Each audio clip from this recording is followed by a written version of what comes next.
Senator Paul. Dr. Monarez, I agree with you completely that we need to restore trust in public health.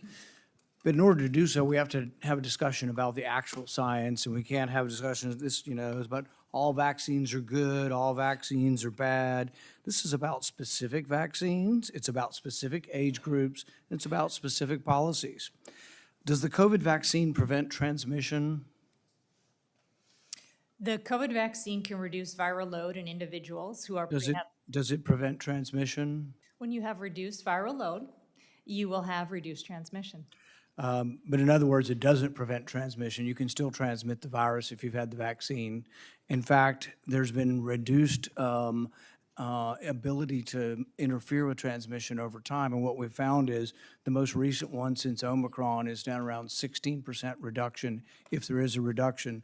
Does the COVID vaccine reduce hospitalization for children under 18? It can. It doesn't. The statistics are inconclusive, and the reason you can't prove that it does is there's so few people under 18 that go to the hospital. The numbers are extraordinarily small. There's like 76 million kids under 18 in our country. 183 died, and a few thousand went to the hospital in 2020 and 2021. And since then, the numbers have dropped precipitously, and the idea and the issue needs to be discussed. But the COVID vaccine is not reducing hospitalization. It's not statistically significant. Does the COVID vaccine reduce the rate of death for children under 18? It can.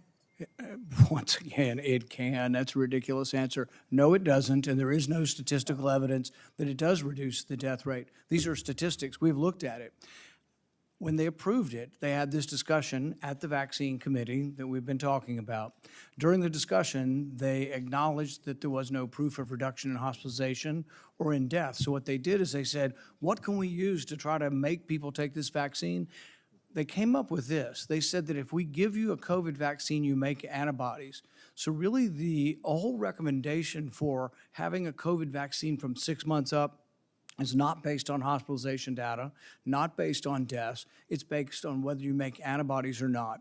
And what people fail to see from this is I can inject you with a foreign protein every week and measure your antibodies. You'll make antibodies every time. It just means immunology work has nothing to do with whether you should get a vaccine every week. So when we're discussing the science here, we have to discuss what is the science in favor of giving a vaccine to a 6-month-old and what are the benefits from that.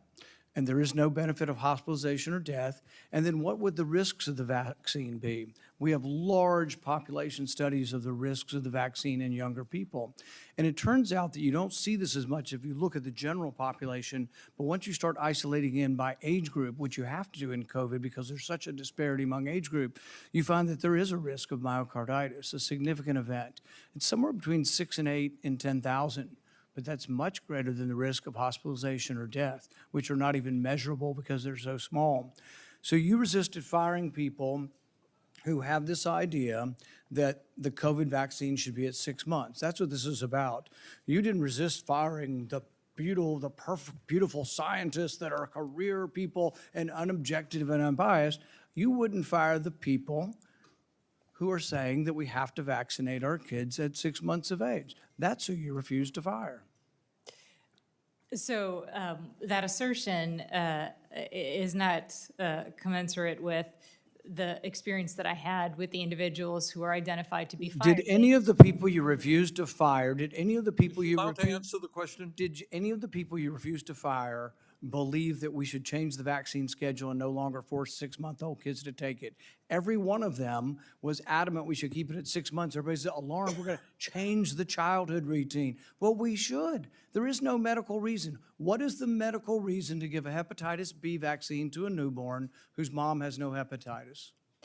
So none of the discussion points that you just brought up were ever. That's changing the childhood schedule. Will you allow her to answer the question? Regular order, You have regular your order. time. You have your Regular time, order. Bernie. I got mine. Look, this is the debate over changing the childhood schedule. The hepatitis B vaccine on the schedule is given to newborns. What is the medical, scientific reason and proof for giving a newborn a hepatitis B vaccine if the mom is Hep B negative? I want to go back to the assertion associated. What is the medical reason for giving a hepatitis B vaccine to a newborn? See, everybody's like blithely going along, we can't change the childhood. You're somehow terrible if you want to change the childhood. We should be discussing what is the childhood vaccine schedule, and the burden should be on you. You want to make all the kids take this? The burden is upon you and the people you wouldn't fire to prove to us that we need to give our 6-month-old a COVID vaccine and that we need to give our 1-day-old a hepatitis B vaccine. That's what the debate ought to be about, not whether all vaccines are good or whether we live in Alice in Wonderland. I actually agree with you, and I was open to the science. I just would not pre-commit to approving all the ACIP recommendations without the science. Untrue.